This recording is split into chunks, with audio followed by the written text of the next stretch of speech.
up, guys? Appreciate you watching this episode of RSG, man. If you may not know, we have just started our Discord channel, man. If you want to be able to sit down with us, have some conversations, have some banter back and forth, come see us. We have an active channel where you guys can talk with Justin and I regularly, and we have race predictions. And occasionally on Sunday, you'll be able to speak to Rod and I personally, and also we'll have guests. And when we drop any announcements or merch, that'll be the first place you can see it. And we'll also have some lucky fans be able to ask some questions to our guests. So hit the link in the bio. Justin Gatlin is the latest in a long line of sprint sensations to emerge from the USA. Gatlin got a good start. Look at this man coming through now. Gatlin. What a fantastic performance from Gatlin. It's all about Gatlin. Ultimate goal is to be one of the best sprinters in history. What a fantastic performance from Gatlin, and look at the time. It's the American leading the Jamaican at the moment. He knows he is the world champion. Justin Gatlin is the world champion here in London.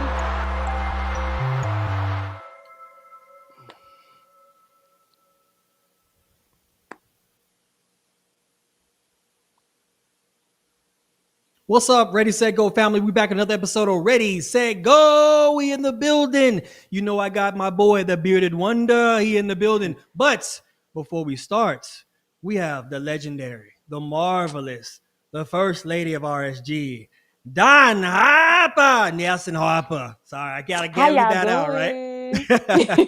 You so What's silly. going on? What's going on? Listen, I'm good because World Champs is here. Like, it's finally here and people showing out. So I'm good.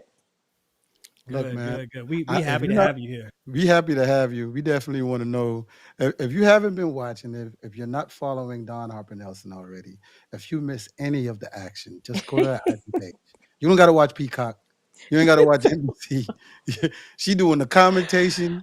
She doing the viewing. I'm surprised you ain't get nobody to send you a cease and desist. I know.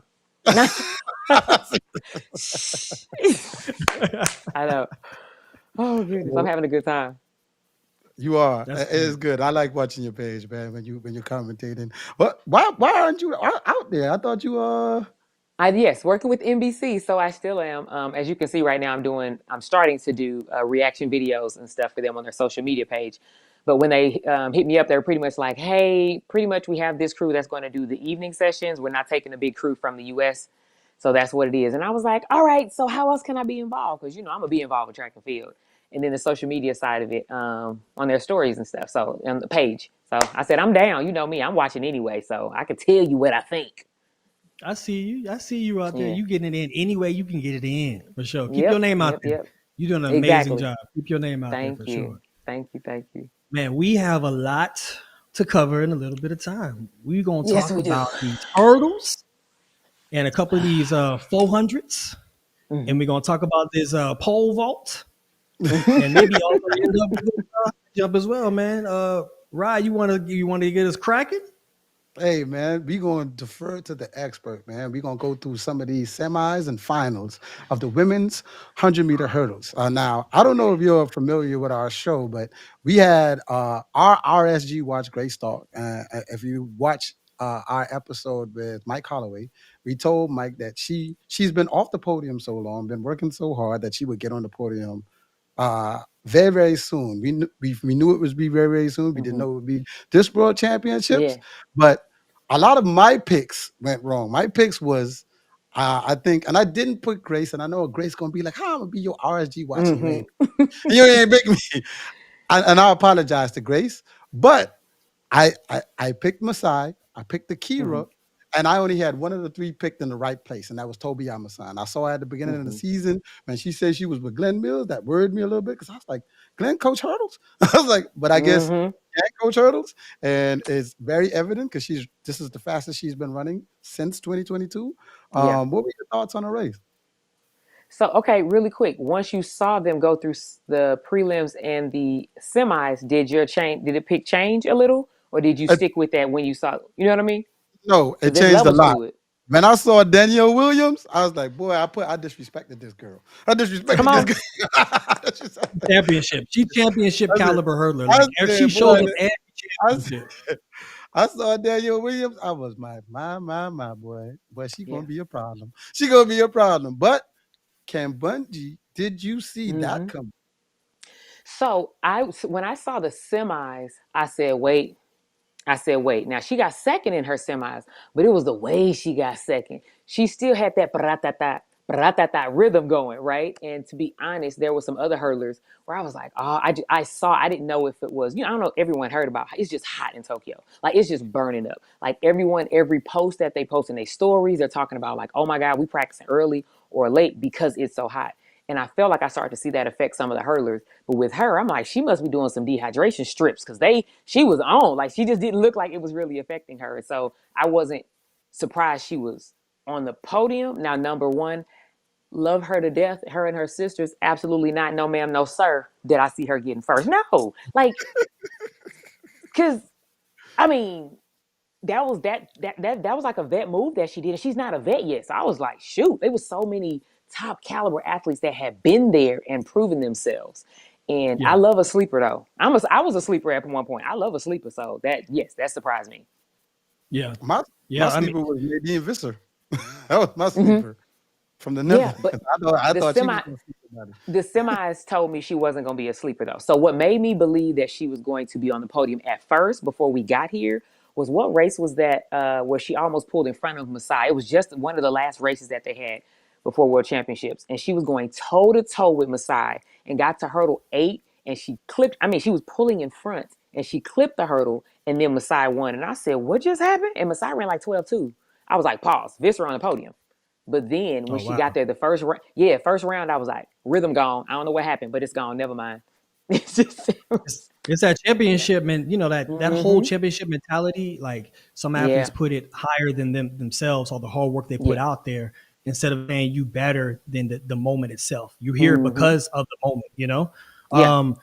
I wanted to walk through because we have seen Masai do amazing times this year, right? Running 12-1 early in the season in Miami, then getting a little injured, banged up, was out for about a month, and then came back, worked her way back, got a couple of lumps and L's here and there, but she worked her way back to running 12-1 again. So what did you see through that championship, prelims, semis, and finals? And can we run a little bit of that, Pete, when you get a chance, of those videos for Masai Russell? But I want to know what you thought, when you watch her through those rounds.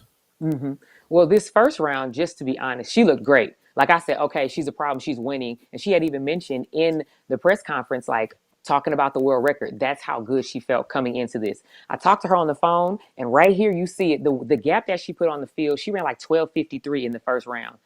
When you coming out and you firing like that in half, boom, she's in front of Danielle. That did not happen in the semis. It was a little bit of a slow pull ahead. And I'm like, why we lagging to get in front? You know how to warm up. You know how to fire off with one round. So these semis is a final.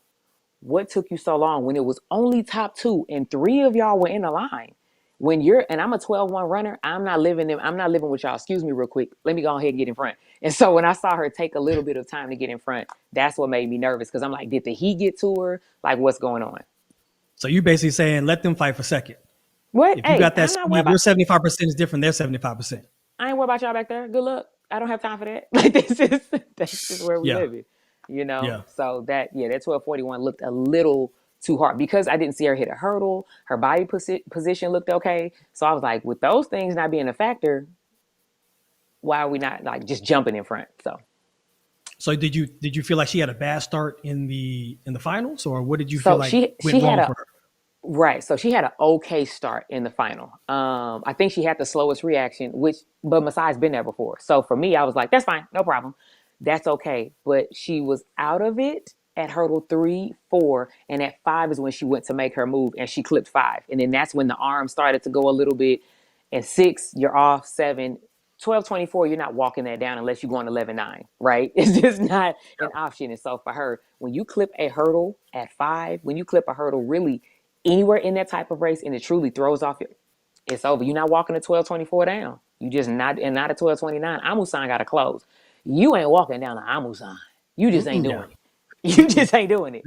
Me and Justin talked about that. We was like, she obviously is in 12-1 shape. Her first 2 hurdles, she goes over very glancing, and she she's closing down on 12-2 runners. That's how you Yes. know she's a Yep. 12-1 runner. So, Mhm. and then she's the world record holder. She's been there before. So Yeah. she was very happy with her silver medal. I get it. You know what I mean? Coming back from injuries and everything Yes. else. But Yes. listen, I when I saw her close down on Grace Stark when she ran her PB of 12-2, Yeah. I said, that's when she made my pick at number 2 because I couldn't Yeah. bet against Masai. I said, Yeah. Masai was running 12-1s, and then Masai done stepped down on me about her name. So she kind of was bullying me. So I was like, I gotta pick her. Let me get on You my know girl. what Let me get on my girl. I mean? She was like, hey, she stepped in my face. She's like, hey, little boy. I was like that. And you know the crazy thing about her season, Masai's season, and I talked to her about this. It sounds weird if you don't understand how long their season was. To run at Grand Slam and to run as fast as she did, I kind of felt like the heel injury that she had was a blessing in disguise, right? Because Yep. it's rare to be in this position to try and hold a 12-1. First of all, 12-1, that's you knocking on the world record, right? That's almost knocking for real on 11. So how do you hold that for that long? Your coach needs to know how to downshift you so perfectly and then to upshift you at the right time. And so for her, when she came back and ran 12:50 at pre, I was like, that's a blessing in disguise because now you get to rev back up and not have to worry about, oh, I need to, when do I take time off? So it's crazy how her season went. I am waiting. I'm giving her space. I sent her a text message, but I am waiting to get on the phone to go, talk to me. What did you feel? What happened that you were out of it at 5? So Everybody don't get those talk. That's GOAT talk right there. Gold medalist to no, gold medalist. I need answers. I'm sure she, and if she doesn't have them, then we're gonna dissect together. But I'm like, yo, because I want to know what you felt. Like what, because she's a gamer. She's not someone that's typically going to be out at 5. I give you 1, 2, 5 in a final. What happened? Yeah. So another person that kind of disappeared a little bit for a couple of weeks and then kind of bounced back was Ackera Nugent. Like I had her in my top 3 pick. Like she looked good at Diamond League finals. So I was like, oh, she's back. She's back. She's ready for this world championships. What went wrong there for her, you think? Man, when I saw 12-6, I about shut my TV off. I was like, I don't care how I go. Because I needed the people to line up and be ready. I wanted them to be firing on all cylinders. When I say I'm baffled, because there was no wording of irritation. I heard this, I did that. There was no wording of anything. And so for her to come out there in the semis 12-6 and have to sit in the dreaded seat to see if you make it to the final, for me, I'm gonna just say I saw it on her face, and she literally was sitting there like, I don't know. It was like I've been in a race before where you get stuck in this slow rhythm, and you almost wish you could like slap yourself, like, "Girl, wake up! What are you doing?" It seemed like that's what happened with her because she was in a solid third, and she never made a move to even close down on them. So that's just where she was. I think the semis is a very peculiar round because it's either you got to run really hard and act like it's a finals, or either you try to still conserve energy to save whatever you need for the finals. So it's kind of like your body's telling you, we just gonna chill, and your mind is like, no, we got to go, and there's a lot of confusion going on.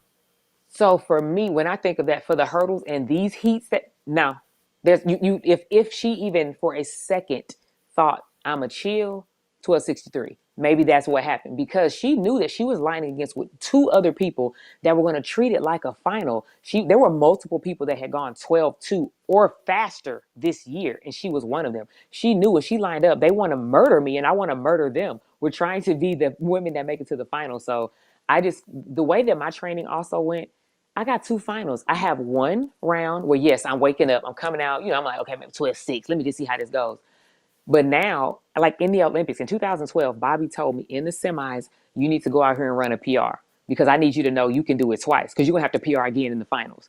That's what the mentality is. And if their coaches are not telling them that, like on yesterday, you did them a disservice. They had 2 finals where they may need to PR twice, and then training needed to have them ready for that. So. Yeah. Proud of Baby Starks though. Baby Starks stood up. She got her a medal, man. What? She got on the podium, man. Listen, the little train that could, don't play with her. She just gonna keep coming and coming. And what I love, she trains with Grant Holloway every day. if you think that baby girl did not line up like y'all think y'all, because this is also a confidence booster. I need to cross this line first to know I can put you down because you're one of the ones that have been running really well. I can't go into this thinking, oh, I got second. Okay, I got to go and try and believe I can beat you. No, I need to beat you so then I can be like, yeah, I'm going to just do it again. So in a hurdle race like that, right? You watch Kambundji. Shouts out to Kambundji for winning the world championships. She was in lane, I believe, 3. She was inside. So she wasn't really in the mix itself. When you're hurdling, do you feel the other athletes that are around you hurdling like you do in sprints? It depends on, because I also want to ask you this question when I get done answering. It depends on how far. If I'm in 3, I can maybe feel 5. I can feel 5. I'm sorry, I can feel 5, 6. Hey, where you at? I don't know what just happened. Like, are you still in the race? I truly don't know. So a lane, that's not a problem. You can have somebody missing in between. 5, I can feel you. 6, no. You already know. 7, I might as well just be at practice running by myself. So for her, who did she have right beside her? Oh man, who was right beside her? Danielle. So the issue with that is Danielle hit 2. But she was already slightly ahead. So if anything, that was like, "Ooh, girl, let me get up out of here." Like that was almost that push. I'm telling y'all, you can hear it. She absolutely heard her hit a hurdle. And if Danielle is the defending champion, and I know you a threat, yo, I just took one down. I gotta move. Like I don't know where I am. I can't feel everyone now. I need to move. So that could have been a benefit, as you know, to not be in the middle, because sometimes that mentality of in the middle and that pressure on both sides. Man, it busts pipes. A lot of people cannot take that because I am seeing your foot go up and down with mine. I'm like, who's gonna break away, girl? While we in this dance, how am I supposed to break away? It can be very hard to do. Yeah, for me, go ahead, Rod. No, I was saying so it's best to get out of traffic early. Oh, so because if I don't see y'all, I mean I'm winning. So I don't want to at any point. I'm not trying to be with you. If I am, okay, I got to handle it. But oh yeah, try and get out of traffic early. Yeah. Well, so can you just in the sprints? Is it the same or how does it feel? I would prefer to be on the outside lane, and we've been trained to think that the most important and the best lanes are the interior lanes, like 4, 5, and 6, right? But if you think about from last World Championships to this World Championships to some Olympic races, like even Kambundji's race, she had all of her top dogs that she had to compete against on one side of her. So if you are racing and you're looking peripherally, you're not looking around like this. You're not like, oh, who's here, who's there? You're so focused that you can say, okay, I can hit this right here. Everyone from 4, 6, 7, 8, all over here. So now I know what I need to do to be able to stay in front of everybody because I'm in lane 3. I mean, look at Oblique. Oblique was on the outside. Oblique was able to keep everybody over here and do what he's supposed to do. You know what I mean? So if you go down the list, I actually think that having a lane to where everyone who's your top competitors are on one side of you is actually an easier and better strategy. So I think that really played into Kambundji's win by having that lane. So everyone on the inside really couldn't see what she was doing on the outside or in the inside. You know what I mean? And that's why she's able to get it through. What I loved about Kambundji is the fact of she ran her race so good that when she was going to cross that line, she ducked her head, closed her eyes, and she didn't know where she placed that. Listen. She stopped, looked around, and she looked like she was scared to see her name. She was like, oh, she's like, oh, I won. yes. And look, and just everything you said, the way she leaned as if she had not killed everyone. Like she leaned like someone is, I'm like, no, now listen. Amusan has the best lean out there. Like Amusan to me, she reminds me a little bit of myself, right? You can snatch somebody. I can be behind you and you like, psych. Like the lean is so nice, nasty.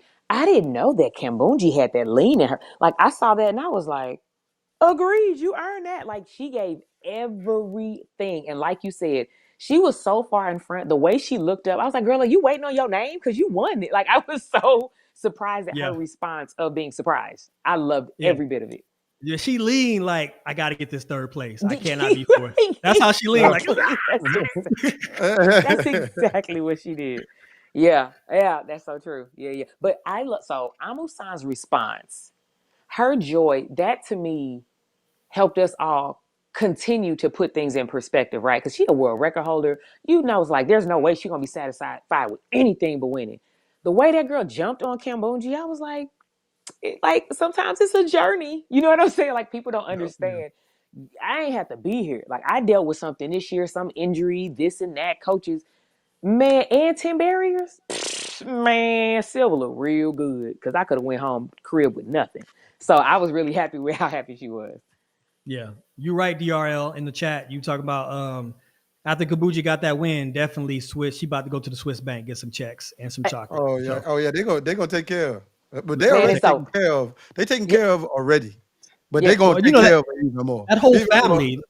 She has like 4 sisters, so they're all Yes. like royalty over there. So it's like got her older sister who just had a baby, right? Where she announced she's pregnant this season. Yes. So to be able to be a new auntie for the first time and be the Right. world champion, she had I a really know. good season. She had a really good that's season. that's what I said. I was looking up to see. I was like, wait, when is she due? So she is about 8-9 months now. So I was like, that's perfect. She's going to say, I became an aunt the year I won world champs. Man, she having a year of her life. That is amazing. That's like And that baby got pressure on her now. That baby's like, you born with a gold medal around your neck. This is all I'm saying. But Yeah. I mean, so yeah. We moving on to men's hurdles. Men's hurdles, boy, that whole men's hurdles. Like if I had a parlay on the men's hurdles, boy, my parlay was all messed up, boy. I listened Gone. to Do it. you hear me? What? Lost all my money, boy. All my money gone. Oh, well, I mean, shout out to Grant, man. I saw that on his Instagram. He said he's on his way home to figure some things out. This is his first time not making the final since he's turned pro, or since he's been competing. I think he's made every final since he was in high school. He All the way won to worlds now. he won worlds the last 3 world championships. Like that's insane. Like that's in 6 years. Like everybody was like, who's going for second? Like that 6 year, not 1 world champ, 3. You have haunted people for 3 world. I'm sorry, you did. That's what that's called. After a while, they went to bed like, man, I got to deal with Grant and then start 3 world championships. So this is No. I believe them hurdles, man. I can't win indoors with this man. I can't win outdoors with this man. What am I gonna do, man? I bet silver better be my favorite color, man. Damn. Listen, going to practice every day, looking at your coach like, we training for second, right? Like, that's Give me a little extra time. You got me on gold medal pace, and that ain't gonna happen. It ain't gonna happen. But the thing is with Grant, I think but same for him and Noah. Noah has been one of those athletes who hasn't been injured ever in his career. You know what I mean? Having an injury this year was very weird for him. And Grant, same way. He's dominated for so long. You've never really heard him talk about an injury or having an injury ever in his career. He's always been dominating. So I don't know what happens for Grant, but I do know this. You know what I mean? The feel is definitely caught up in him. The thing that I really feel like that caught up with him is the mentality, right? Because someone can be in a race that dominates and you can win a race with a slow time just because they feared you, right? So it's not just that, he ran a 13 flat or he ran a 13-1. It's the fact that they believe they can now beat him. Not just looking at the clock, because the start is still quite devastating. So you got some people that's like, think about it. Some people jump out on you and you're like, here they go. Well, all right, I'm getting set. It's like, no, the field believes they can catch him now. That I think is the difference of like where it was back in the day to now. They like, nah, you blood in the water, dog. I don't give a dog on where you at in this race. Like, I mean, when Hansel Parchment walks you down, Jesus, the way that man just kept coming, I feel like Hansel Parchment kind of cracked the door. People's like, word, he human? You know what I mean? Like that's I feel like that's when people started to be like, oh, okay, maybe I'm gonna go to practice and train for first a little bit, Yeah. I agree. I agree. I mean, when you have a weakness, and all track athletes have a weakness, all athletes have a weakness, and his weakness is obviously 7, 8, 9, and 10. You know what I mean? So somewhere within that range, he's going to probably push up on the hurdle a little too close, float just a little bit, and it's going to kind of chop down on his momentum. And that's where those guys are starting to try to kick a gear in. And they're training for that. They're training to combat that. Like, let's move at a hurdle 6 and see what's going to happen. Exactly. Yep.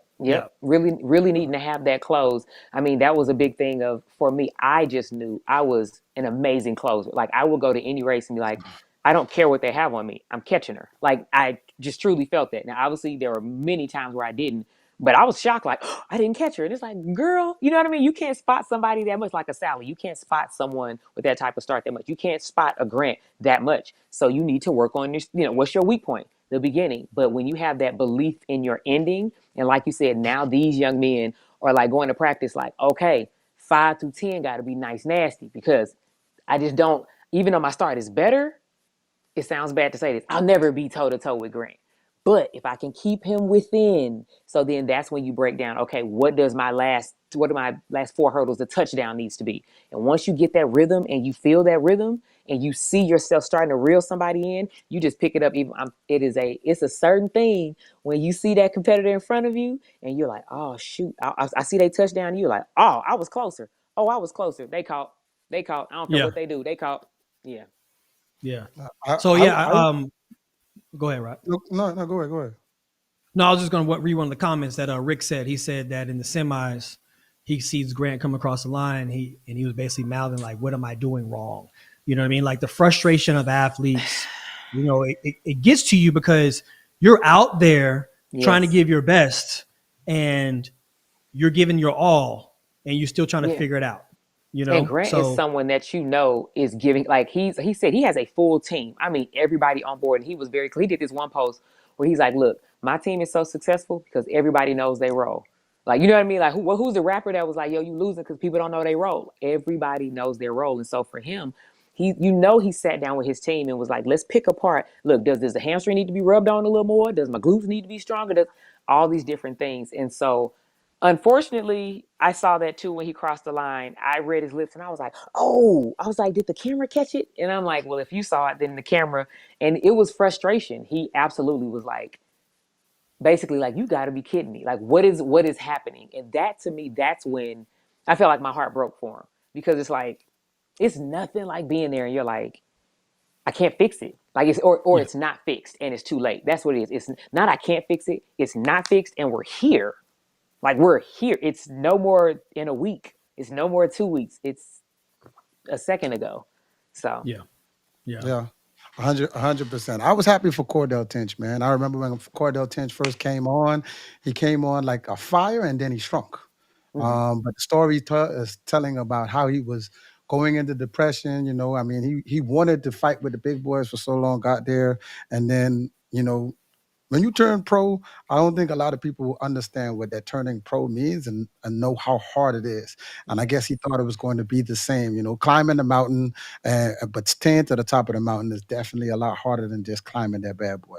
Now we come full circle to him coming back around. He's running like when he first climbed that mountain into the pros. And I was very, very happy for him. And I'm pretty sure Jamaica was happy for Orlando Bennett and Tyler Mason of Jamaica, boy, getting that silver and that bronze. What were your thoughts on them, on the Jamaicans climbing themselves back into the race and running down and getting to the line in second and third? Man, I said they about to have a party. It's a party. It's a party. I said they about to clown. Jamaica's going in. Listen, what they just did in that 100 to us in the world, let's just say it.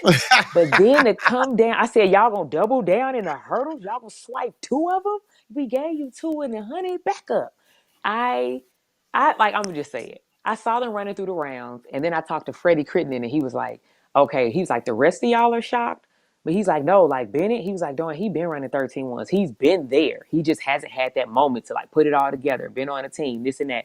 He's like, nah, he put him on the team. I'm like, really? He was like, yeah, I saw the rounds. I said, they actually smooth. They won their heats. Like, Mason was in the heat with Grant, and I understand they were on 2 opposite ends of the track, but to be in the heat with him and still to hold your composure and run the way you did, and then you come into the finals on your screen right here, 10 starting to pull away, and then the 2 Jamaicans said, nah, let me get on them coattails, and let's do this together. That was absolutely the pressure was on, and they had not been in this position before to come out and know Jamaica prides themselves when it's time to go fast. They pride themselves on that. And they know if I'm in these finals, I need to walk away with something. And they took 2 of them. Yeah. That was, and not to mention Mason, he PR'd twice. Well, he tied his PR in the finals. Yes. He PR'd in the semis. He ran 13-12 in the semis. That was his PR. And then doubled down and did the same time to go and get him a medal in the finals. This right there, I counted him and said, man, listen, if you PR Run your fastest your body's ever ran. And then you double back around an hour later to go out there and run again. Most likely you're not going to go out there and tie your PR that you just ran. Like, it's going to be taxing on your body. Yes. But he went out there and got it done. Like people that have run this at the top level, Justin, we get how hard that is. How many times have you seen somebody go out and PR in the semis and you're, especially, hear me out, a newbie for the most part, you'd be like, you're done. Like, because you don't know what that feels like. Because I'm telling you, count them out. I put my money on it. Get them out the way. They a wasted lane because you don't know how to come back. I told you, me and Bobby, we trained to, he's like, you need to be able to push. That well can't get empty, Dawn. Most newbies go out there, that well be empty on the first round. Like, you be like, why you do that to yourself? You know we got to run 2 more times. And then for him to come back, like something like that, I'm like, get that man. He earned every piece of that bronze. I love when people rise to the occasion. I'm serious. I almost don't care what country. When you do something like that, I'll be like, give it to him. Like, you just give it to him. Listen, that's good for Tyler Mason. That's 2 silvers for Glen Mills. Glen Mills coaches Orlando Bennett, if I don't stand correctly. So he coached men and female hurdles. So he's coached by Glen Mills. So shout out to Glen Mills. But I'd like to see both of you guys take on this. Do you think this is the redemption team from Jamaica, from the Paris? Because they setting the tone. Oh, yeah. If they setting the tone this way, it's just gonna keep going. 100%. It's gonna keep going. It's gonna keep going. 100%. I think this is definitely a redemption team for them. Like the way I did not see Jamaica even having hurdlers outside of Parchman and Broadbell, and to be able to run the time that they've been running, you know what I mean? They was not on my radar. I'm gonna tell you right now, they were not on my radar.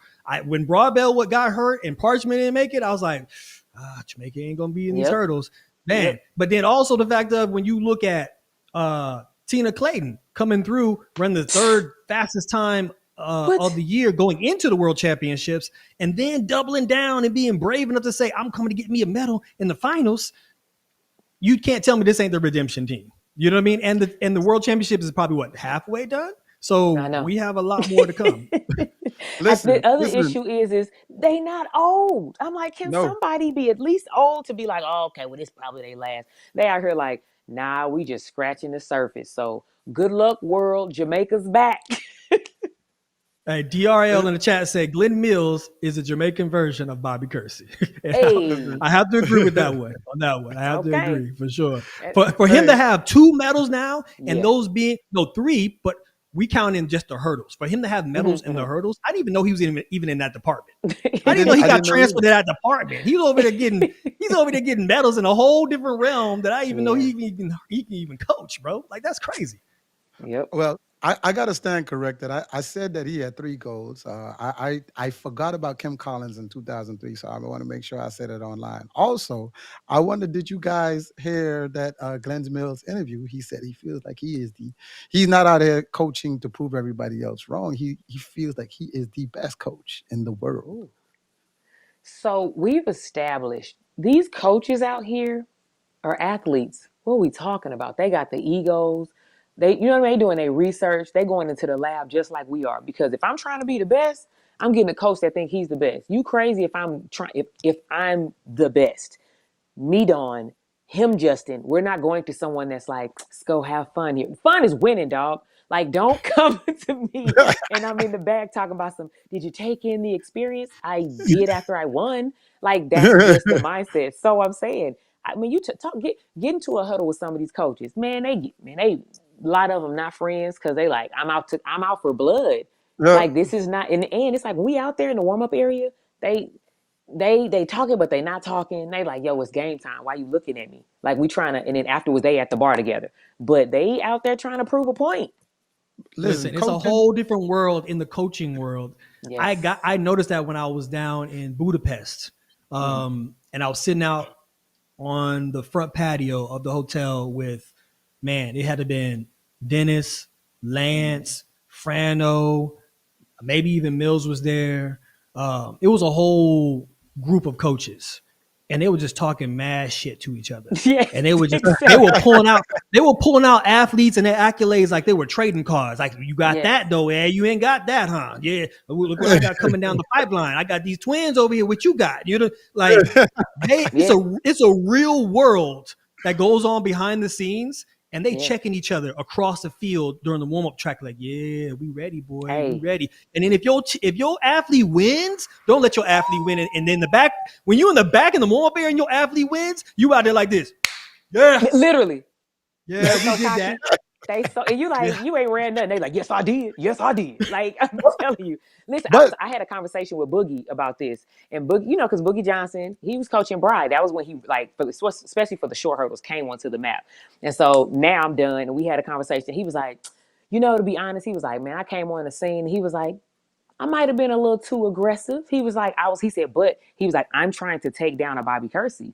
And he was like, I had to come out there knowing and believing I was the best. He's like, I didn't have any leeway to be like, he said, Dawn, I was young. He said, I was being ruthless. He was like, I won't next out here. And I'm like, you came out like it, like you did. He was like, I might did a little too much. I was like, no, that's what you got to do. You know what I mean? To be a great. And now he's out here. He's one of the cockiest, best coaches out there. So yeah. When you on the coaching side, is definitely different. Engineering, you're like a mad scientist, and you kind of get the Bobby Kersees. Like, I've heard stories about how he's writing up programs for athletes he's never seen. Like, he already drew it up. Like, when Brooks Johnson was living, I used to hit him on the phone before he got sick, and he would like, I wrote a program to run 49 seconds in the 400. And Sydney probably was still in high school when I heard him, or she was probably a freshman in college when he did that. So, like, these are mad scientists out there. I've watched Dennis Dim chop up stuff and say, hey, this is where we got to get better at. Look, from 30 to 40, we got to beat this at this 10-meter increment. They mad scientists out there. Because the thing is these mad scientists, when you talk with Bobby, he will really break it down. And basically what he says is, all you got to do is this, because you've broken it down to numbers. And if you really just look at the numbers and for like the hurdles, he's like the touchdown. If you want to go this, all you got to do between this and is just that number. And I'm like, that's it. He was like, do it 5 times. I'm like, dang. And he was like, manage it 8 times. And then you run this, manage it 9 times. And I'm like, that's simple as a mug. He's like, all you have to do is, and when you understand it, Bobby can break down any race. That's why 49, he's like, if I get me one, if I see the person that's built right, and they come over here, he was like, we doing it because all they have to do is this. Like, it's not difficult for them. They're like, it's just numbers. Bobby says all the time, it's just numbers, it's math. And I was like, okay, it's not that simple when the gun go off. He was like, it is if you just do it. I told you. Hey, Victor, that was a good. You always ask good questions, man. Can you elaborate a little more on your statement? You said that coaches give you great ideas as a banker as well, even so outside of track and field. And I want to say that coaches also have to have a certain respect for you. And maybe Don, you felt this, or Rod, you felt this when you was an athlete as well. But I remember when I first came in the game again, and when I used to pass by Frano, not saying I was going to talk to him, but he's just even on the warm-up track of competition. Frano act like he was asleep. He'd be like, as soon as I walk by, he'd be like, all right, guys, you ready? Let's go. But Mills and Mills would just be sitting over there just with a smile on his face. And obviously competing against Johan, competing against Weir, competing against Bolt. Like, I see why he was already smiling before the race even started. Yeah. But along the way, they gain respect for you. And they acknowledge you as you are a true competitor. And they be like, all right, Dennis, you got something. Whoever else, you got something. Now we can acknowledge you and your coach as a viable threat, you know what I mean? Or a real competitor against what we've already put forged as a coach. So it's a big game out there for sure. Coaching is a different world, man. Different world. It really, really is. Shoot. What y'all feel, man? We had these. This is going to be a big topic. You already see a name in the chat. These semis that went off about the men's and the women's 400 meters. It was exciting for both. Listen, like I said, in the men's 400, yes, in the men's 400, my parlay would have been effed up there too. Been in shambles. For the women, not so much. But I don't know. Sydney out there, we're gonna go through the women first. Watching Sydney run that 48.2, that was the easiest 48.2 I've ever seen out of any female that's ran that sub 48.5. She made that junk look so crazy. If you don't know my picks, Sydney was third on my picks. I had Nasir for the win, and Paulino for second, and Sydney for third. I'm not changing my picks, but I'm just saying I'm scared. I feel like my junk gonna be in shambles again, man. What you guys' thoughts on that? You going first, Justin? Well, listen, I thought my phone was glitching when she came across the finish line. I was like, this got to be a glitch. Peacock got to be glitching right now because it says 48:29. And just a month ago, she ran balls to the wall across the finish line, running 48:90 something. So I'm like, what is going on here? I'm like, my picks are all messed up. Oh my God. I tried to do it out of respect, but this girl's being disrespectful. It's the way she ran it though. It's like she had this like momentum to where it was like she didn't like switch a gear like a regular sprinter. She moved, especially in the last 200, she moved actually like a hurdler. She just had this like slow, methodical tempo that just kept getting faster and right here and faster and faster, like almost like she was running for a time trial to come across the finish line, which clearly she did. But to see her run like that, you can tell she looking at the clock, she looking at the screen. So you tell you right there that she got 48 flat in her legs or better. Yeah. Like that is crazy. Like I'm never going to doubt Sydney again. I'm sorry. If Sydney said that she's going to go do shot put next year, then guess what? Guess what? She my World top record's pick. probably Sorry, going Ryan. down. Sorry, Ryan. If she said I'm gonna do men's shot put next year, I'm gonna pick her over Ryan because clearly her and Bobby got something where they are on a whole They locked different in. level. They dog. locked in. So They locked in. The other part that threw me for her was when she did the interview afterwards, and she's like, "Oh, well, you know, I didn't know, I didn't expect to go that fast." First thing that came to mind was it really puts in perspective that this is really a new event for her because in the hurdles, you know, she knows rhythm. Like she can close her eyes and be like, oh, "Okay, that's probably going to be a 53. Oh, I ease up, that's going to be a 54. Oh, that's going to be a 51, right?" But for her to run that fast and be like, "I didn't know. It's just a blessing to run and break the record." I'm like, you just ran the fastest time in America has ever, and you didn't feel that. That to me, first of all, obviously just shows what type of talent it is, but it just shows she's truly learning, and she's pretty much going out there, and she's like, Bobby said get out like this. Bobby said do this around the backstretch. Bobby said run the turn like this, and then come home and ease. That means she's still, as you said, methodically thinking about each part. When someone breaks a record, especially in the 4, you see them and you like, they all out. Oh my God, what's it gonna be? And they cross the line and they like, and they looking at the clock pointing because they like, I did it. For her, she looked at the clock and was like, good job. Now moving on to the final, stay focused. And I'm like, she should have ran another lap because of her excitement. And she's like, it's not time. What type of control do you have? But I will say that I did, because what we talk about, I did go to one of their practices out in LA and I see Bobby and I'm talking with him and I'll go over to Sydney and she literally goes, was he like this when you were running? And I'm like, what do you mean? And she's like, you didn't know what you were doing and you was just like nervous every day. And I was like, oh, he still does that to you. She was like, girl, I just be out here like, what's next?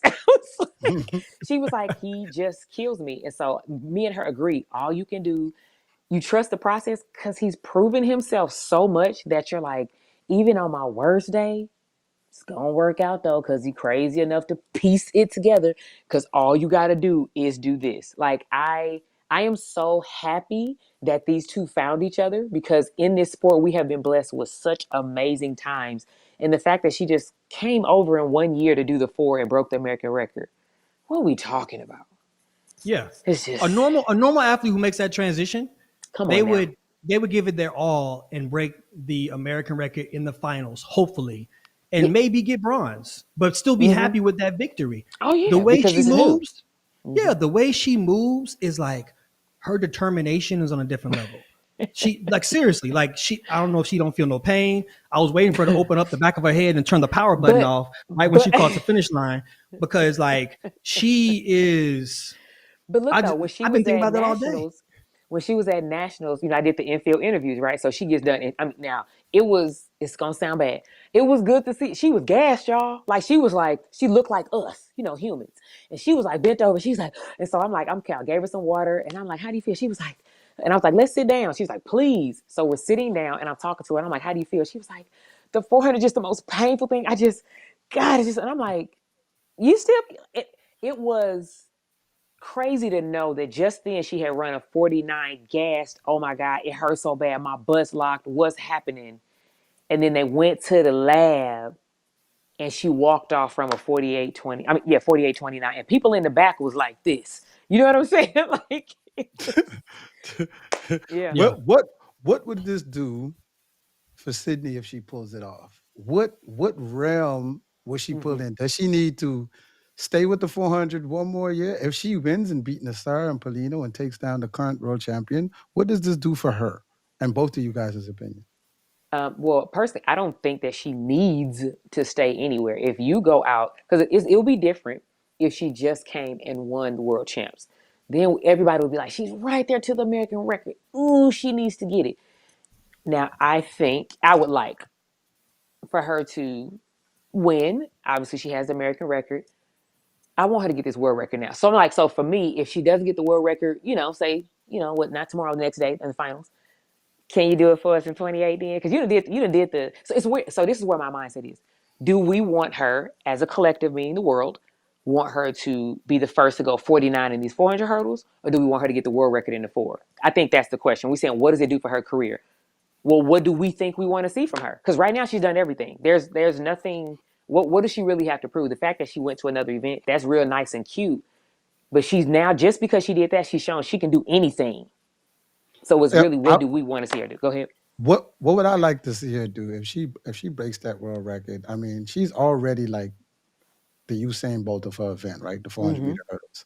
If she breaks the world record in the 400, it definitely puts her in a different stratosphere, because many people would say, why would you give up on a sure 100% win to go try your hand running with people who PRs are faster than yours, who were like really faster than yours? So she put herself to a real challenge. That would be equivalent to Bolt saying, you know what? I'm not going to run the 100 anymore. I'm going to run the 400. I'm going up. Yeah. You know what I mean? And then he goes up, and then he breaks the world record. That is more bigger than stepping down. You know what I mean? She stepped in an event where she knew she couldn't dominate, or she wasn't already dominating. So this would be something crazy for her. So I would like to see her break the world record in the 400 rather, because she like Duplantis right now. She had her own record. Yeah. She broke the world record 6 times or something like that. So, 6 times, bro. 6 times. So that's a whole different strategy. That's not even Bolt. That's a different level, dog. You broke your record 6 times, and it all came with gold medals, bro. That's crazy. Yeah. So, but I mean, if we're gonna think about this, we talked about the lanes. The lanes already came out, right? So we're gonna see Paulino in 9. We're gonna see Nasser in 7, and we're gonna see Sydney in 5. Ooh, so from a strategy point, I'm looking at the fact of she has the opportunity to stalk Nasser's tempo for the first 200 meters for sure before Nasser even sees her, because how the stagger's already set up. So that gives her the momentum and the edge to go through the first 200 comfortable enough to say, this is my tempo, this is how I'm going to be able to strike, and not gas herself out trying to chase or trying to stay in front of anybody. I think it's a good thing. For Paulino, I don't know if Paulino looks tired or did she just miscalculate, go out in this finals and run a hellified time trial. She's not gonna have nobody in front of her. Oh, okay. So you said with Sydney, she's in 5 and Nasser is in 7. Is Sydney pulling up on Nasser in waiting? Right now, the only thing is she is another 48 runner. But I'm like, if we trying to go crazy, or are we pacing off somebody? It's like a yes and no. It's like, okay, Nasser would be a good person to pace off of. Like Nasser, she gonna go, right? Because Nasser is someone that sometimes I feel like her first half, I'll be like, girl, you got the 4, right? Like, what you doing? But the only reason why I say that is if we're going for a record, sometimes Bobby is really set on, I don't give a what nobody else doing. You better hit that 200 when I tell you. You get because the issue is random most out of this world thing happened, and Nasser she semi out of gas, and we over here like, you paced off of her and now you not on pace to go. You get what I'm saying? So that's where it's like that can be the game that's messed up, because this 400, this heat getting everybody, and so I'm more of like, I need her to know this pace and go for this 200 and hit that time. I don't care what Nasser doing. Yeah. I think NASA definitely gonna take out. NASA been doing this for years. She goes at very, very fast. I think if we look at the analytics, I think Sid kind of went out on a NASA pace. And if it wasn't, it's maybe just a half a second behind. I think Sid runs her race pattern. The only way, this is what I feel could possibly happen. NASA will be leading for 370, and because she would be on world record pace, she possibly could blow a gasket and then Sid take her down because she may have a little bit more strength, because they say the 400 hurdles is equivalent to the 800 or something like that. So and that's where that strength will kick in. You watch Nasser's last 100, she moves like a sprinter. That last 100, she's like, she's bucking love her it. technique. She is bucking it, and then she's so it always amuses me because she's so small. I was about to say, she's like 2 feet tall, which is she's 2 feet tall, but she looks like Paulino.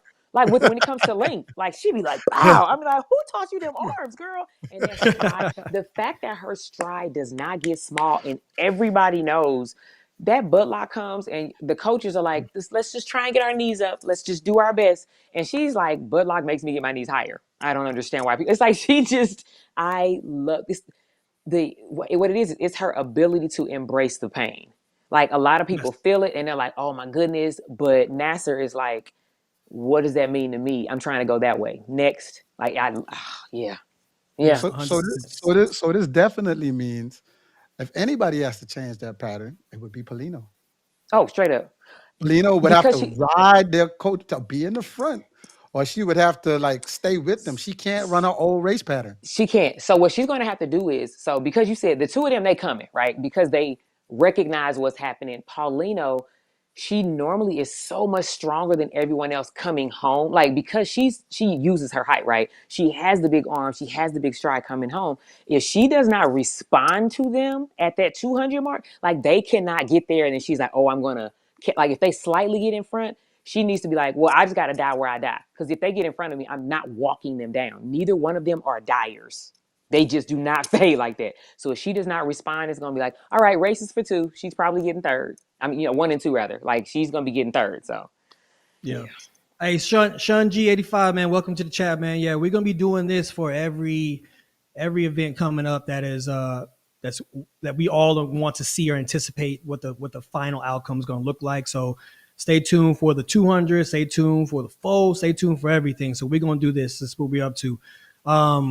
Man, what do you think, Don and Rod, about the 400?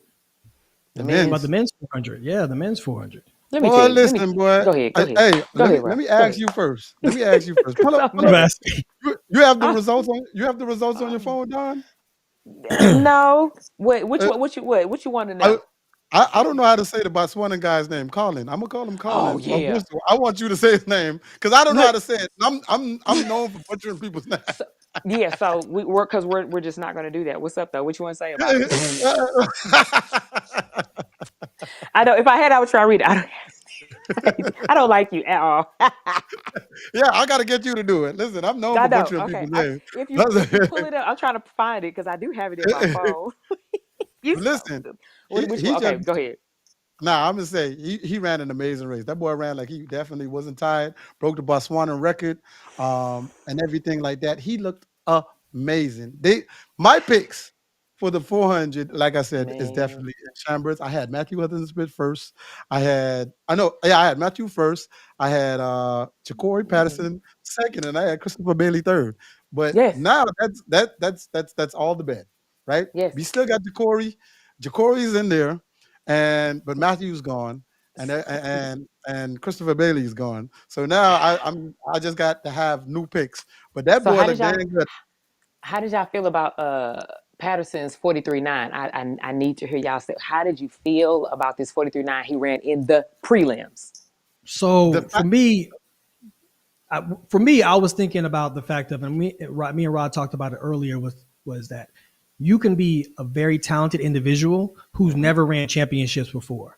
And it can work in your favor because, ignorance is bliss, or in the fact of it works against you because you try to go out there hard thinking like, oh, I got to fight for every round instead of having strategy when you step on that track. First round, I think he's just feeling himself, man, a little too much. He dropped that 43.90 thinking he was had to make a statement, when the statement in championships is you come across that line first in the finals. That's it. And then I think it was a wake-up call for him, realizing that he was the last person entered off of time from the semi. Yes. So you go from Yes. being the fastest person from the first round to being the last person that qualifies. That has to be a wake-up call for him. So I'm thinking that in this finals, he has to shake it off and go out there and just give it all he got. You made it. Now what you going to do with it? Yeah, for sure. When I saw the 43.9, so I didn't get a chance to actually see the race, right? I saw it pop up on my phone. It was probably like 30, 40 minutes later. And I'm like, why they keep posting that somebody ran 43.9? Because no one would do that. That's just how crazy it is. So I'm like, that, USATF, World Athletics, it's a blooper. And so I'm like, did they just say Patterson ran a 43.9? So I did a post in my story just saying, like, that's how you feel, Jacory? Okay, that's how you feel. And so him and Quinera, they sent me a picture, and he was like, just a little sound. That's what he did, a little sound for the people. I said, okay. I had to go back and look at the race, and it did seem like he wasn't all out. Like, there were moments where I could tell he backed off, right? Or not backed off, where he was cruising on the backstretch. There were moments where he wasn't full on. My issue is we have to know rhythm better than that, than to be like, I ain't know I went 43.9. And the reason why I say that is, unless you're ready to go 43.2, 43 flat, then give me 49, because then it's kind of like, girl, I was out there playing. But this is like your PR. It was hard for me, and I'm really hoping he don't get mad at me. It was hard for me to believe you're not gonna be gassed from a 43.9. Like, just hear me out. You just got here, bruh. Like, I was just like, you just got to 43s. How was that? I live here now. Like, that to me was, and so when I saw it today, I was literally, I was mad. Like, I was screaming at my TV, but it was more of, you better than that. Like, come on, like, to his coach, to everybody. I'm like, we got to talk them through exactly how I want you to run this first 400, because of how much it will cost you in the semis and in the finals. And I know they got this extra day before the finals, but man, Tokyo hot. And if you don't know, if the body's not responding the way you want, then what, you going to come out running a 44 flat and that's still going to get you fourth or fifth? Like, he should be on the podium. And I'm just mad because I feel like that was an error from the first round. So I know that was Rob. What you think, Rob? I definitely, like I said, I definitely agree with Justin. Like, championship running is totally different from just like running straight up PRs, because facing challenges, the mental aspect dials in. You may see somebody, and then you have people who you didn't think of. I get you just coming from the Diamond League. Some of those Botswana guys didn't go to the Diamond League. That coach might have been like, hey, we ain't doing nothing, we training. We training. That's what we doing. After Diamond League, that's not the goal. The goal is to win the world championships, and that's what we doing. And that's where these type of people show up, and you get a surprise, like, what the hell? Who are you? You know what I mean? Because their coaches are more disciplined and saying, I'm not saying that his coach is undisciplined. Don't take that wrong. I'm saying that their coaches are more disciplined, saying, okay, listen, this is what we want to do. And I think that's definitely what happened. It would be definitely hard for him to win out of lane 3. Yeah. He's in lane 3. The lane draws have came out already too. Yeah. And so I was gonna say, the last part for me is like, oh, was I trying to? Oh yeah, when you get to a championship, like you said, championship running, let's just say it all together. You're not scaring nobody out here. When you're on the world stage, you're gonna scare the ones that's a little bit like, ooh, still looking like how Heat 1 go, how Heat 2 go. But the ones that's there to handle business, they're like, I'm going 43.5. I don't know who that's supposed to scare. You get what I'm saying? Like, that's not so. If anyone still is believing in this, making statements in these early rounds, how many times you have to learn statements are made, like Justin said, you cross that line first. So yeah. Shouts out to all in the game, man. Yeah. We did give him his flowers earlier. Colin with the national record for Botswana, the 43.61. Yeah. They're a problem. If the USA don't see it coming, oh, it's coming. They was barely, they was right there last year, boy. But listen, they gonna be there. They don't want to be at a deficit at any point. You see that? Look at this boy. Look at this. Look at this. Look at that. Hey. Listen. I want to send a shout out to Rashid McDonald too, man. This is the best he's been looking. He's had a lot of injuries, but this is the best he's been looking in a few years. He ran a season best of 44.0, man. So the prelims of these hurdles too, man. 400 meter hurdles, man. What was your thoughts, man? The big three was out there doing their thing. What's your thoughts? Dawn, I'm gonna let you go first. Go on, pop it out. Men's 400 hurdles? Or you talking Yep. about women's 400 hurdles? We're gonna go men's 400 hurdles, then go back to Okay. women. Listen, men's 400 hurdles, what I am so happy is my big three didn't let me down. And so the question is, the way they ran was like, who gonna come and disappoint? Now, Warholm, even the broadcasters were like, I don't really understand why he ran it the way he did. If I'm seeing it, and it could be just through the lens of he's just such a dog, I won't ever see it any other way. You know, he got like people are like, why would he run this way? Why would he? And I'm like, why not? It's the 400 hurdles, and if they take in top 4, why do I need to win right now? Why am I out here breaking my neck to do all these? Why? I just personally feel like the three of them gonna line up now. Rai looked the best to me. Like Rai and obviously, oh my goodness, what's my dude's name? Oh, he had the braids. What, Santos? Oh, Jesus, no. sorry, Dos Santos. Hey, he came out with the braids. So did anybody else lose it when they saw the braids on Dos Santos? I mean, you're a female though, so you're gonna lose it. You're gonna lose. No, not that way. Not that way. I was saying like, okay, Dos Santos. I was saying he came to get busy, not like he. Yep. Yeah. But no, I legit was like, no, literally when I saw it, I said, because I was looking for it. I saw the uniform and I saw the build, but I was like, oh, that's another countryman. You know what I mean? From, and I'm like, Dos Santos came with braids. I ain't gonna lie, them braids might put him over the top. Come on, Ride with them braids. Ride should have got some braids like glued on or something. Them braids got him looking ready. Braids got him looking war ready. No, but I can tell you when we interviewed Dos Santos, that boy oozes confidence. Yeah. He has his own little aura. He could be by himself or with people. He's always cool, calm, and collected. But he did say he is coming to take it off. He said, and if I feel like this could possibly be another world record to go. Another world record to go. I'm with you. It's gonna be something crazy. I just truly feel like the way that all of them ran their rounds was very smart. They understood there's no statements to be made, going out. Like all I hear is the broadcasters in my head, and they kept talking about, I just don't understand why they're not like securing and pulling ahead. And I'm like, for this round, girl, did you see like it said it was 95 degrees, but the heat index was like 100 and something? They dealt with that every day, and they know I got 3 rounds of this. And what I give out here, I can't get that back. Even if I'm in the great, I can't get that back. So for me, I just felt like it was top tier round running. Those commentators will never understand when it's. You're like, oh, no one else showed but Rai? Okay, Rai. You know what I mean? Like it's always been hot for the 400 hurdles for years now. You know who hate that? The meet directors. They're like, damn, we got to pay all them money. How much he want? Dang. Hey, Rob, we're going to catch you on the next one. You won't have to come. You don't like traveling no way. You don't like traveling. Hey, this is a package deal. This is a package deal, bro. Yeah, man. And the women's hurdles didn't seem to disappoint either. We are talking about the big three without Sydney in there. But I know Femke Ball is the favorite, but I am going to be a little bit biased. I'm usually always a little objective. Okay. I want Dalilah to win. I just. What you mean? Yeah. I just want. I wanted to retire with a gold medal and go out. And Dalilah, remember you promised to be on our show. I remember that. I'm holding you to the fire. You know what I mean? So if she wins, that'll be great. And I know she's going to leave it all on the track. You know what I mean?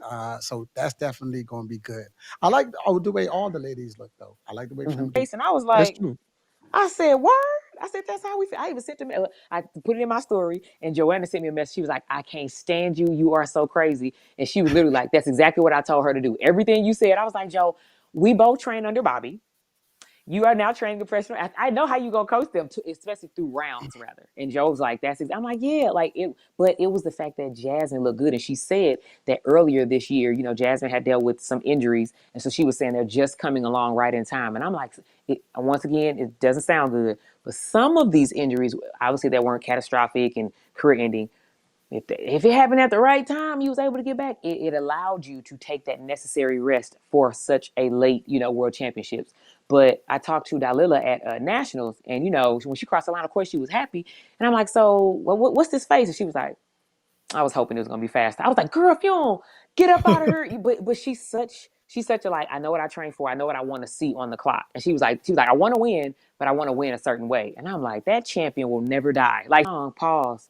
It's so much that went into that. It's so much that goes into Grant Holloway being Grant Holloway for 3 world championships that we don't know. You know how we said he didn't deal with any injuries. And it was like, yeah, he probably had some that was on the sneak, but has such a good team, he got it together. But these athletes, they just think like, man, I was winning in college, I'm about to dominate. Nah, this how we eat around here. You know what I mean? So it's like, so it's just levels to it. And so for me, when it comes to these 400 hurdles for the women, back to that, I call it the big 4 for real, because Femke and I3, it's going to be, somebody's going to be left off the podium and they are going to deserve a medal.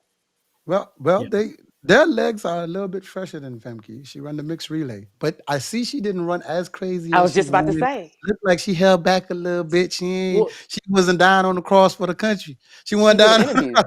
She did an interview and she said this time, because normally, as we see her, we like, why is she going all out if they so far behind? She said this time, and I was like, she finally learned. She's like, well, I felt we were out of it, and so she was like, I just wanted to at least get my team in the silver. And I was like, wow, finally you ran like you have another event with capable people. You're not blowing people out of the water, so you need to run it smart. So yeah, and I mean, on the top of that is the fact of, I think that's what happened to her last time, was the fact that she put so much into that mixed relay that she didn't have the legs that was necessary, and then she didn't get that medal she was looking for, that we all thought that she was going to get. So this time around, she played a little smarter, and she said, look, I love my team. We right here. I'm not going to put any kind of miracle Hail Mary out there for this mixed relay. I'm going to put it into this 400 hurdles to win this gold that I'm supposed to win. Because if she doesn't go out there and win the gold, then people are going to be like, huh? Like, you had this. This is yours. You next level. I don't normally say this, but so we've already established we want US to win. That's just, but because of how Femke's been running, if she doesn't run, and this is so bad to say because it just feels like it would be a bust. Like it would be like, you know what I mean? Like, how do you not win when the other person isn't there? And now we know though, when the gun goes off, it's still like you got to get the job done. But it's just like with her and her talent and what she's capable of, and what her journey has been of just like silver to Sydney. If she doesn't, I'm gonna be like, man, it ain't never meant for her to win. Yeah. Hey, Mike, that's not what we do over here, bro. All that spamming that you trying to do, all that hate, we don't talk like that over here, man. So you can take that somewhere else. Pete, Hong, get them out of here, bro. Next on the list, what we doing? We talking about Mr. Duplantis. Hold on, let me say something right quick. For everybody, I know we have our certain trolls on every different platform.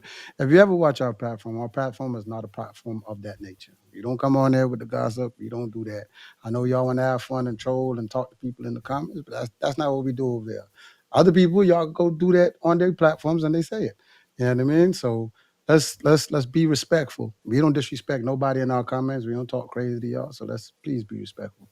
And if you're going to talk like that, put a picture of your face up. Do that. But anyway, I listen, boy. What address? Yeah, I ain't doing that. But listen, Duplantis, 14-time world record. And I found out about the contract thing. So the contract thing with Duplantis is not the same. So I guess the guy, what was his name? Who was breaking the world record before Duplantis all the time? They structure the contracts different now. So you don't get money every time you break the world record. You only get it, if you break it 10 times a year, you get it one time for that time you broke it. You don't get it. Are you serious? Yes. You didn't know that? There was a guy who was doing that like every time, and like I guess he was running the shoe company like out of, you know what I mean? Justin, they changed that a while ago. It's been a minute since they said every time, because like you said, man, you mess around with a Sydney, man, New Balance be like, we closing shop. Yeah, they were about to bankrupt the shoe company, boy, because they re-engineer. They be like, I'm gonna break it a centimeter today. I'm gonna break it a centimeter tomorrow. I'm gonna break it a centimeter in December. Hey, it was so I see who's over there. Ray and Bubka. That's his name. All in the game. Sergey Bubka. Yeah, Sergey Bubka started it. He was the OG in the game. Then Ismailova, the female Russian vaulter, she started doing the same thing, breaking it and breaking it and breaking it. And I know she was making bank. She was wearing fur coats to track meets. So I knew that she was getting money every time she broke the world record. I thought I thought that Mondo was out here making bank. Also, I'm waiting for him to pull up to the track meet in a helicopter, dog. Like I'm like, you got to be making this money. Dog. This is crazy. But let's be clear. Mondo is making bank. He has multiple streams of income. He has a lot of support. But from the shoe company, they're like, yeah, we're going to pay you one time. World Athletics like, yeah, we're going to just pay you one time. You know what I mean? That's what they're doing. That's what they do. Hey, Mondo, I thought Mondo was about to hit that range like Usain did, where Puma couldn't even pay Usain no more. It was the fact that we had to go to Gucci. Hey, can y'all loan us some money? We got something going on over here. Could you, how y'all check-ins and savings set up? I don't know. Yeah, for real. Like what I love is when, go ahead. No, I was going to say, I like how the stadium was packed and erupted. And I don't think people know how high 630 is. There's no way they do. Like, think about how long, like really look at how long it takes them to land. Like back on the mat, like take a moment and think if you fell out of, you jump into your bed and you low key get dizzy because you jumped too high. Like, I'm just saying, if you really envision how long it takes them to drop, it's crazy. They celebrate as they drop and they like, It's a long drop, dog. I'm gonna have to post in my story. I'm gonna find what building or what is, however high, so people can kind of put in perspective. Yeah. So it's 20.8 feet. 20.8 feet, just so our fans know. It's 20 feet vertically. That's how high they're going up. 20.8 feet up. They're sprinting to jump over 20.8 feet. So that's even crazier. So they ain't like they just jumping off of it. They run it to get up. Be sprung up, to get up and get over, and then fall backwards. Right. And then you talk about the sprint part. I love how, Mondo talks about, like, people's like, what's something you really work on? What's the key? And he's like, my speed. And like on the runway, like people underestimate, like you have to have momentum, like, and place the bar properly into the pit. You can't just go up and be like, oh, I'm gonna just muscle it. Okay. And then you're gonna be thrown back down the runway the other way. But no, he talked about the speed. And then remember, he raced Warholm. Like, I love that race with every part of my being. Because, Warholm was like, he trash, you don't even sprint. And he's like, I sprint every day. And he went out and gave him the business. They wear the same spikes. You know that, right? Like, if you watch Mondo's world record attempt, he's wearing the same spikes that Warholm wears in the 400 hurdles. So he's not even wearing any, like, Volvo spikes. He's wearing like straight up like sprint spikes how he's out there. But is it me, or was this the favorite? This was my favorite world record of Mondo, because it showed when he sat there for a moment thinking about, and he already won. It was the fact of he was thinking like, can I really do this? It seemed like he really was gathering himself to be like, man, I think I could do this. I hope I can do this. And he went out there, first attempt, second attempt. Then he handled business. I was like, he was so excited for himself. Like, it almost surprised himself just a little bit. But I love this world record for him because it showed the more human side of him. Like him really trying, instead of thinking like, I know I got the world record in my pocket, but I'm gonna show it to y'all and razzle dazzle y'all a little bit and be like, pow. Like, But if you think of this is very special for him. This is where he broke the world record for the Olympics. And in his head, there was nobody in the stadium. So now he has people in the stadium, his family, everybody is there. He wants not just the world championship. This is where the Olympics was. I want to do it when they're here because you guys wasn't here the last time I did it. So this stadium becomes damn near super special to him. You know what I mean? Like, so now I think and the crowd was fully behind it. Mm-hmm. And so these pole vaulters are different, y'all. So I got a question. So pole vaulters are built different. They somehow, they're the only event I feel that are genuinely happy for the person that won. Like, you're jumping with them, you want to win, but you're like, I'm just so happy for like, you crying for somebody else that won. Like, I don't know any other event. Justin, you're not like, I'm just so excited I got silver. You get what I'm saying? Like, bronze is the best. They took this one picture, silver and bronze are holding him, and like, I was like, I would never hold someone that won. But when you really talk to them individually, they're like, and they're talking about, like, Mondo's talking about Sam, like, he's just a good dude. And I'm like, I mean, yeah, but like, you like him like that? Like, they're so different with but what how if they he's approach saying this this? event. What if he's saying this? What if he said Mondo sat there and while they was talking, he said, hey, look, if I break this world record, I knew you were going to say that. everybody. I knew you was going to say that. I'm going to hold him up too. Hey, let's go, Mondo.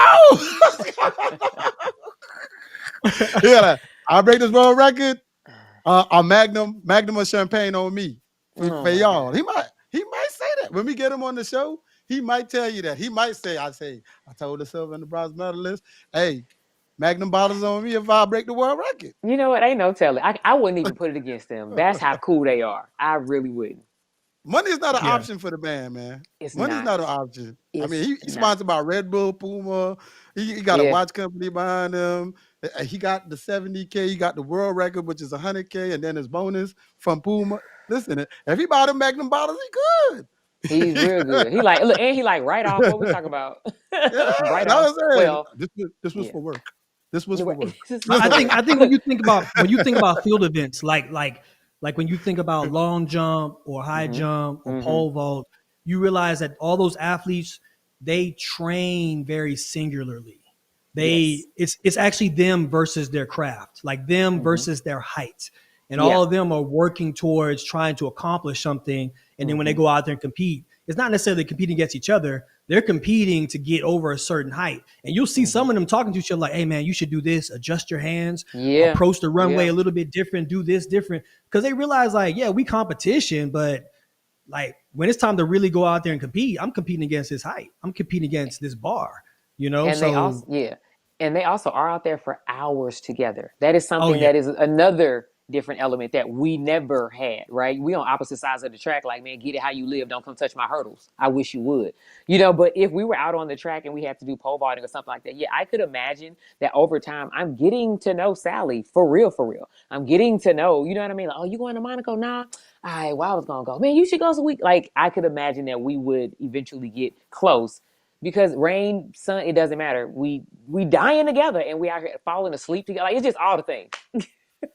I mean, you have no choice but to befriend the people you compete against if you're around them for a whole hour while you compete.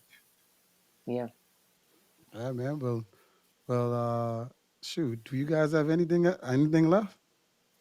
No, but I did say. No, the high jump. The high jump did go off. It did. High jump. The high jump did go off.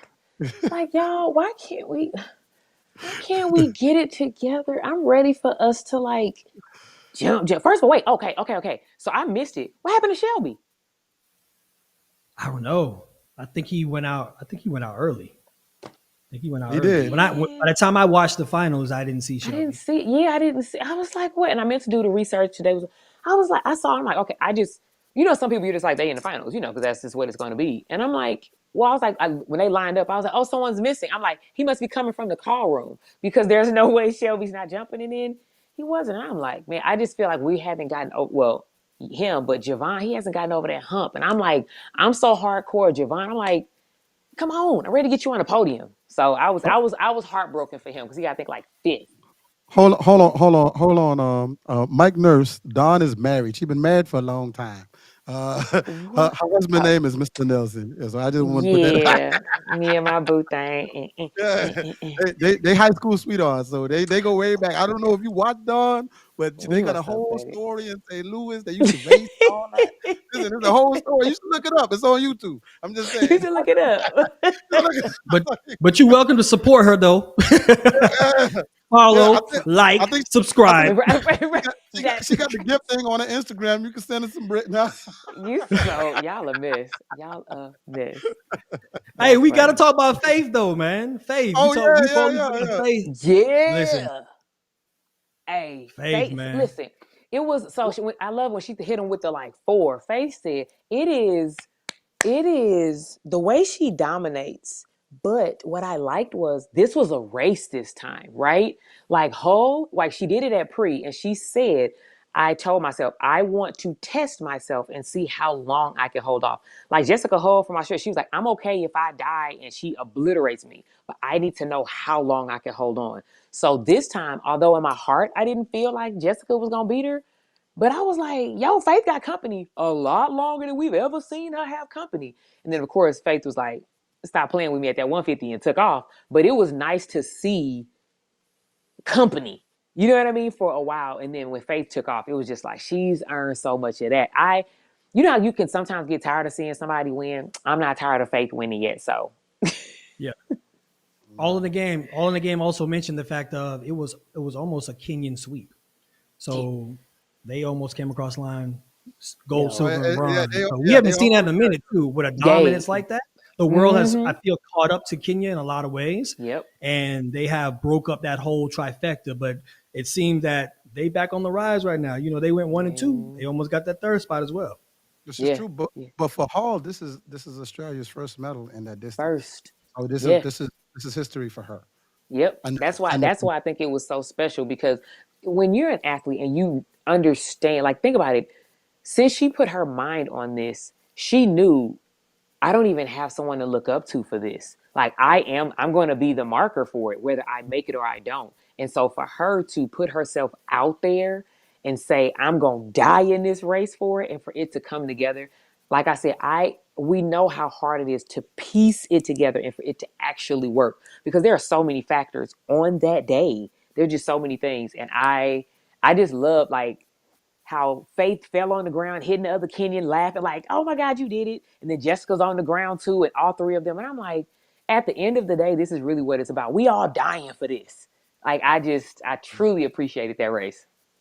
Yeah, that was a good race right there. I mean, but Faith never lets us down, man. She handles business and she does a great job. So, what we got?